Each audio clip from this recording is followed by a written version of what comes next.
कराची के पैदाइश है मेरी, मुझे मालूम है कि यहाँ पे सिवाय गवर्नमेंट स्कूल लड़कियों के अलावा लड़कों के थे नहीं, लड़कों का जहन ही नहीं रहा पढ़ने का। ख़ास कराची की बात बता दूँ मैं आपको, अब मैं हकीकत बोलूँगा तो मेरी जान का खतरा हो जाएगा। लोग इस तरह से वोट डाल रहे हैं जैसे को जो है ना वोट डालना ही नहीं है लोगों को, लोग है ही नहीं। मुस्तफ़ा कमाल भाई ने कहा था कि ये वर्किंग डे में ना करें, आप इसको जो है ना आम तातील का ऐलान करें पूरे हलके पे, और इसको संडे वाले दिन ले जाएं ताकि लोगों की छुट्टी होती है और ज़्यादा से ज़्यादा लोग जो है ना अपने हक़ दही का इस्तेमाल कर सकें और अपनी क़यादत को चुन सकें।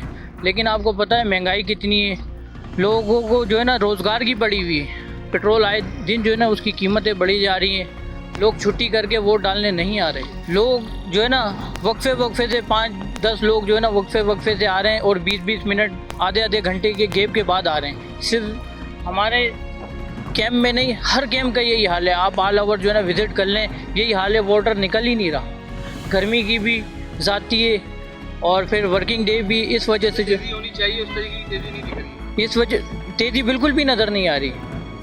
अवाम वोट डालने निकल ही नहीं रही, अवाम बदजन भी हुई हुई है, क़यादत से जो है ना परेशान हुई हुई है कि लोग जो है ना बोल रहे हैं किसको वोट डालें।